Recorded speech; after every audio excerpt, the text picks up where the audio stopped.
Welcome to The Mission Matters. The Mission Matters is a partnership of Missio Nexus and 1615, who have a shared passion to mobilize God's people to be a part of His mission.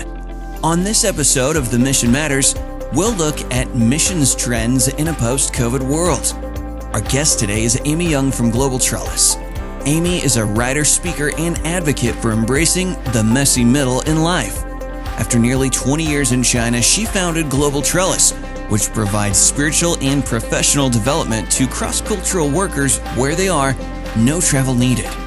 Amy also helps cross-cultural workers flourish by writing books such as Looming Transitions, enjoying newsletters, and her most recent book, Getting Started. Though she misses steaming dumplings in Beijing, Amy currently lives in Denver, Colorado, where she enjoys cheering for the Broncos. Today's program is hosted by Matthew Ellison from 1615 Missions Coaching and Ted Essler, president of Missio Nexus. And with that, we begin this episode of The Mission Matters with Matthew Ellison and Ted Essler. Welcome once again to the Mission Matters podcast. I am Matthew Ellison, president of 1615. And as always, I'm joined by my good friend and co-host, Ted Essler. Ted, good to see you, my friend. Hey, how you doing, Matthew? I'm doing great. Hey, listen, I thought I would start off today with a quote from Mark Twain. It's one of my favorites. It's about travel. And I think it is so relevant for the time that we're in right now. His wisdom was really timeless. Listen to this. Travel is fatal to prejudice, bigotry, and narrow-mindedness. And many of our people need it sorely on these accounts. Broad, wholesome, charitable views of men and things cannot be acquired by vegetating in one little corner of the earth all one's lifetime. So one of my concerns about the travel restrictions that we're experiencing, not only domestically, but internationally, is we're going to travel less. And I think travel is so good for the soul. It gives us perspective. And with that in mind, Ted, I want to know how many countries you've traveled to and the strangest food you've ever eaten. Let me answer first, and then I want you to ask our guest the same question after you introduce her. So since 92, I think I've been to about 50 countries. And I really consider that a gift from God. I've learned about so many cultures. It's just been a treasure to travel. And the strangest food I've ever eaten, I've eaten a lot of weird foods, as I'm sure you have too, Ted. But the strangest at the top of the list is still balut, the Filipino delicacy, which is the fertilized duck egg. So you're eating a duck egg with an embryo on the inside, beak, bones.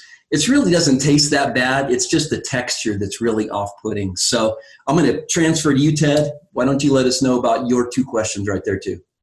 All right. So I think the last time I counted countries, it's 119 countries. Oh, my gosh. And the strangest food I've ever had was in Mongolia.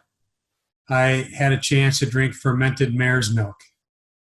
And they serve it to you in a little goat bag that's been hanging there in the gur for a few weeks. And it's very strange and unusual. But when I lived in the Balkans, they like to have kind of sour milk. And the flavor is similar. So in some ways, it was strange because it has that little alcohol kind of taste to it. Yet at the same time, it felt a little bit like Bosnia. But that's a strange one. So today on the podcast, we have Amy Young with Global Trellis. And Amy, welcome. We're so glad you're here. Thank you. I'm so excited to be here too. Now, in a minute, we're going to get into what Amy does and what their organization does. But same question to you. How many countries, if you know, and what's the strangest thing you've ever eaten? Well, I was just mentally quickly doing some math, and it's probably about 15 or 20. It's not nearly as many as you gentlemen. And probably the strangest food, again, it's just hard. I think the strangest is when it's an organ and I think about it. So I was once at a banquet, and it was duck tongue. And so to think about how many ducks had to give their tongues, a duck tongue is very small. And so I think it's some of those organs when I really think about, wow, a lot of animals had to give their lives for this delicacy. Yeah. It's a little bit like bees. You know, a teaspoon of honey represents, I think, 2 million trips to flowers. Oh, yep. We just kind of plow through it and not think about that. Crazy. Matthew, can I just one more thought about that travel quote? Yes. This morning I was doing an errand here in town. I was listening to a podcast about poverty, and the person that was being interviewed just said, hey, a great way to think about poverty in the U.S. and Canada is to consider the fact that our poverty is usually about the 30% of the lowest rung economically. And then the person speaking said, but when you travel overseas and you begin to see what poverty looks like in other places, you begin to realize what real poverty is like. And kind of a sobering thought, but it kind of goes in line with what Mark Twain said there. So, yeah. Well, Amy, let's kick this off. I have a feeling that a lot of our listeners might not know about Global Trellis. And so could you tell us, first of all, who you are, and then what brought your ministry about and what you do? Excellent. Well, I'm just, again, delighted to be here and to share with you guys. A little bit about me is I've been on the field about 20 years. I lived and served in China. And I was on leadership of our organization, and so have literally helped hundreds of people transition to and from the field. So been a part of pre-field orientation and training and preparation, and then while they're on the field, ongoing training and preparation, and then getting ready to leave the field. So sort of all of those three stages of life on the field. When I myself transitioned back to the U.S., I helped found an organization called Velvet Ashes. It's an online community for women serving overseas. We don't use the M word just because of creative access countries, and so that's kind of been bred out of my language, but we're all about kingdom-minded and all of that. And so helped get that up and running, and Velvet Ashes we are in our 7th year. About a year and a half ago, transitioned away from Velvet Ashes to start Global Trellis. So maybe some of you haven't heard of it, because we're relatively young. We're not even a year old yet. But just like a trellis is in the back of the garden, and the whole point of the trellis is to help the plant that's planted there thrive and grow as high as it can, that is the idea behind Global Trellis. How can we maintain ongoing development while someone is at whatever stage they are, pre-field, on the field, or even transitioning off the field and post-field? That's great, Amy. I'm glad to learn about you. I just learned about you through TED recently, and I look forward to more conversations about partnership as well. So listen, there's been a big shift to online work. We all live online now. And with that pivot going on, I'm curious, how do you see that impacting the training and development of missionaries? I see it actually broadening and enriching. With now, places like Global Trellis can provide material that an agency can use. And so an agency is not having to put as much time and effort into creating material. They can then use that material and have richer discussions either in person or online, but they know their people, they know how to take some material and then adapt it to the needs of their people on the field. Were you guys already doing virtual as your primary delivery method before COVID, or have you adapted and changed, or what's been your? No, I will say because of Velvet Ashes, I was sort of on the front edge of what's possible digitally. So Velvet Ashes started in November of 2013, and we were all digital. And so we were figuring out how to do digital things before there were things like Zoom. And so all of Global Trellis, all of Velvet Ashes has been digital. Okay.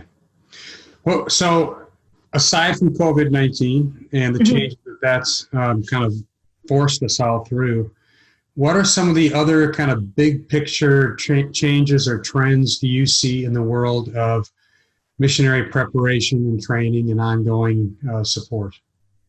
One of the big trends that I see that I personally think is very exciting is before, when we were locked into in-person, you're locked to certain windows. Okay, this month getting everyone together. So in an organization, maybe people can physically only be in a shared space once every 12 months, maybe once every 24 months. And even then in those shared spaces, I'm sure you gentlemen have been at conferences like this, where because you're suddenly all together, a bug goes through and half of the people are actually back in hotel rooms throwing up or having diarrhea. And so even the in-person experience isn't there's so much weight on the in-person experience. What I think digital frees up is for the in-person space to be more about relationships and community and fellowship, and having training be spread out a little bit more. Humans can only absorb so much information at one time. And so with digital stuff, you can do something 1 month, revisit it a month later, where there's been a little bit of time for it to sink in, for it to go a little deeper. And so there's less pressure on the in-person, and there's, I think, longer term benefits because it can be spread out over time. How about, so have you guys never done face-to-face events, or do you do them as well? With Global Trellis, we've never done face-to-face events. Okay. It's interesting because in our world, we do this big annual Mission Leaders Conference. I love it, by the way. Yeah, thanks. And we noticed that in our evaluations, it's the networking and the face-to-face that's the big thing. That's what I love about Missio Nexus. It's the networking. So one of the questions I have, Amy, is with so much, becoming virtual, I think we run the risk of losing some of those things. Are you having to look out for, what are we missing by doing this virtually, and how do we supplement it so we don't miss some of that learning, as Ted mentioned, that happens when you connect skin to skin, face to face? Absolutely. And I would always say my preference would be in person. I love in-person events. But when that is the only, you've heard the example, when you only have a hammer in your toolbox, then everything looks like a nail. And so I think it's broadening the tools so that we can have more appropriate tools in settings. And we're not requiring a setting to be all things to all people for all of the needs. And it's able to actually have a more rich experience in person or in the digital space. And so I'm not at all anti. I just think in the M world, digital was underutilized. And so maybe I was kind of on that edge of pushing for it to get on the table. I don't expect it to be like the meal. I want it to just have a place at the table. Yeah, we're experiencing the same thing. We've had to do a lot virtually. We're pivoting as well. Yeah. And we do missions coaching. One of the things we talk about all the time is that transformation happens in the context of relationship. Yes. Right. You can't program transformation. It happens when God's people interact and they work together through a process. So we've had to pivot as well. But I appreciate what you're saying. It's not a replacement. It's a supplement. Exactly. That's good. When you look at the various programs that you offer, and what are the topics that you find people are most hungry for in your menu of offerings? Well, probably like all leaders listening to this, some of the things are near and dear to my heart that I think are not on other people's radars. And I think that's part of the role of leadership, is to put some things on people's radars. The things people are really hungry for are the interpersonal stuff, whether it's team, whether it might be, our most recent workshop is called Counseling 101 for lay people. And so all of those sort of counseling situations, people find themselves on the field, whether it's with teammates, whether it's with locals, but feeling under-equipped for some of the relational pieces. I think that's important, but I also think as member care awareness has grown, it's almost now, I don't want to say getting too big, because can we ever care for people too much?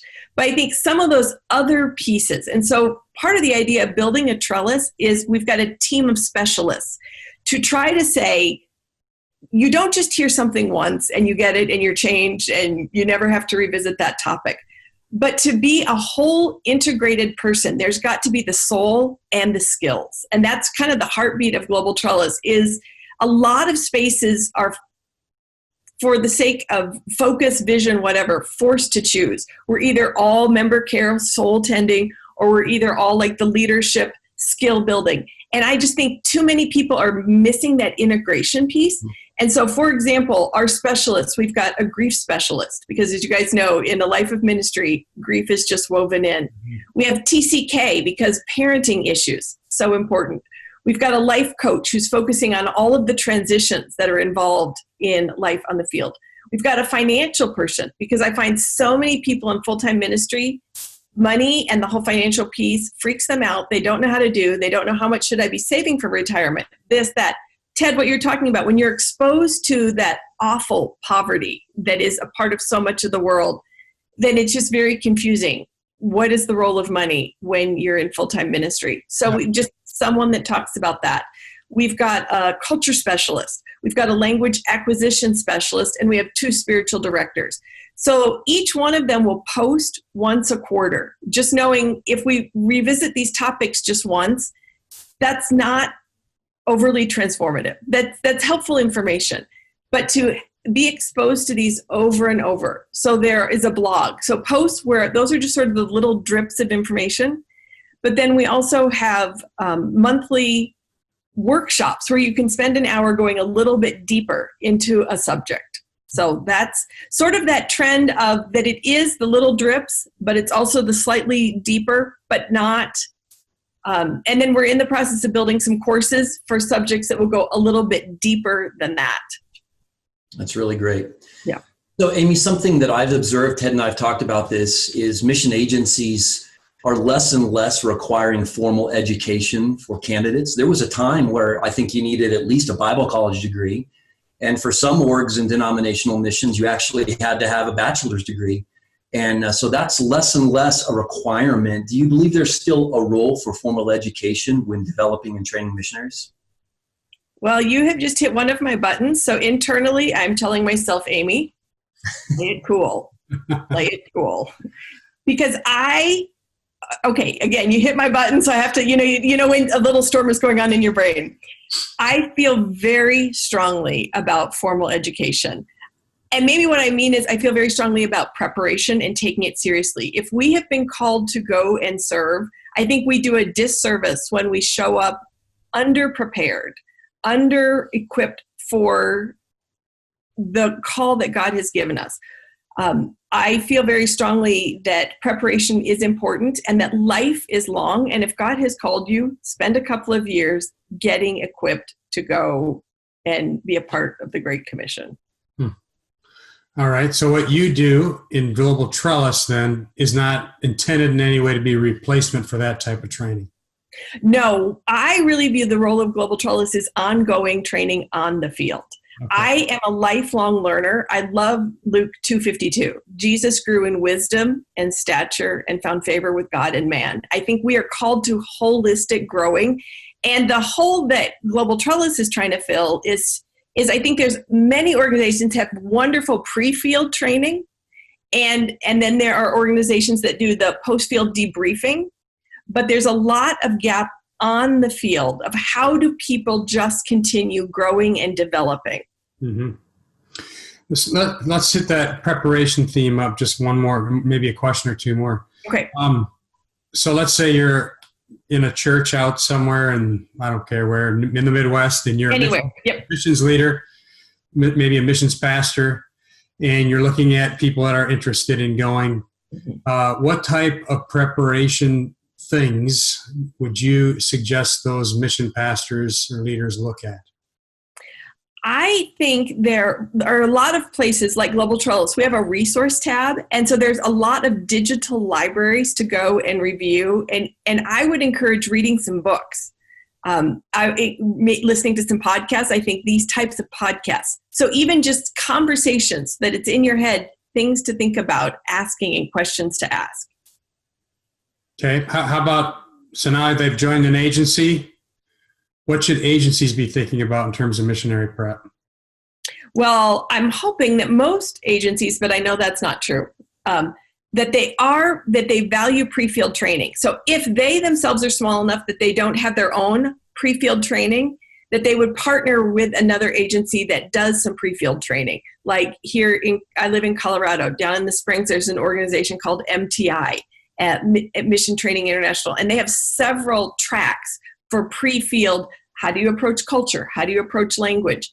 What are some biblical things that you need to know? So I would really encourage outsourcing if it's not provided in-house. Mm-hmm. So Ted, I want to drop something in here, and maybe it's related to something God's been speaking to me personally lately in my own devotions. And we all know this, but prayer. Right. I don't know if it was Chambers or Sanders, J. Oswald Chambers, J. Oswald Sanders or Oswald Chambers. Right. That prayer does not fit us for the greater work. it is the greater work. And that's just been a conviction we've had lately as an organization, especially in the time that we find ourselves in. I mean, nothing can compare to preparation in prayer. And of course, we all know that, but I just want to throw that out as an encouragement. We marginalize that so much. We give ourselves to the things that seem to be more urgent, more practical, more strategic, and we need to focus on those things. But the very source of our power gets neglected.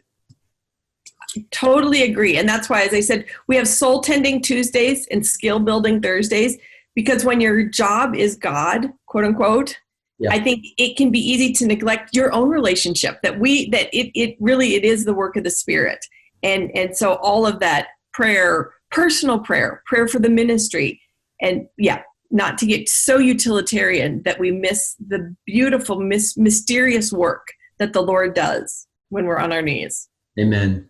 So, Amy, it has been really great to get to know you. I look forward to ongoing conversations and exploring partnership together. And Ted, this is the part of the show where we have a segment with you. We have random questions in the beginning, and then we turn to you. Okay, something I like. Now, this is kind of a new thing for me, but I've known about Kindle Unlimited for a long time. And Kindle Unlimited is this program on Amazon where I think you pay $11 a month, $10.95, and then they have all these titles out there that you can download. It's kind of like a library at that point. Not all their books are on there. I would say not even all their best books are on there. But what I love about it is if you enjoy audiobooks, and I do, I listen to audiobooks whenever I'm doing something, mowing the lawn or taking a drive or whatever. It is incredible for audiobooks. It augments Overdrive and the use of the library. I use that as well, but I've really enjoyed being on Kindle Unlimited. So this podcast episode, the something I like is Kindle Unlimited. Well, Amy, again, thank you for being with us today. Thank you so much for having me. I love these kind of conversations. They energize me. They help me think better. So I really appreciate this time with both of you. Yeah, I'm sure. I hope many of our listeners will check out your website and get to know who you are and perhaps take advantage of some of your programs. Thanks. Wonderful. Thank you. So our guest today has been Amy Young with Global Trellis.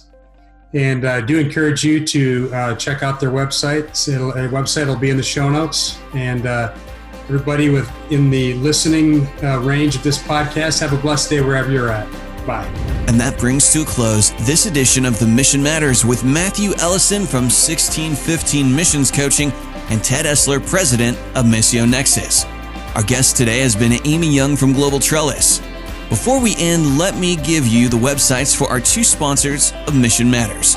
Please take note of 1615.org and missionexus.org, where you'll find a wealth of interesting and challenging information about the state of the Great Commission.